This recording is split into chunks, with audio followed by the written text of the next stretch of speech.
ताज़ा तरीन वीडियोज़ के लिए चैनल को सब्सक्राइब करके बेल आइकन और ऑल नोटिफिकेशन पर क्लिक करें ताकि आपको मिले हर खबर सबसे पहले। और नाजरीन, आपको बताएं कराची के मुख्तलिफ इलाकों में कल सुबह सवेरे हल्की बारिश हुई। महकमा मौसमियात ने आज रात भी बारिश की पेशगोई कर दी है, जबकि 9 से 11 सितंबर तक तेज़ बारिश का इम्कान है।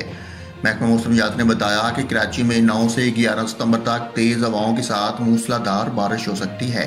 डायरेक्टर मेट सरदार सरफराज ने बताया कि कल कराची में होने वाली बारिश लोकल डेवलपमेंट है। बारिश बरसाने का हासिल सिस्टम वस्ती भारत या इसके मजीद मशरक में मौजूद है, जिसके असरात रात मशरकी सिंध में आना शुरू होंगे, जबकि कराची में भी कल रात या जुमेरात की सुबह तक आ जाएंगे। महकमा मौसमियात के मुताबिक थरपारकर और उमरकोट में आज से 11 सितंबर तक गरज चमक के साथ बारिश मुतवक्को है।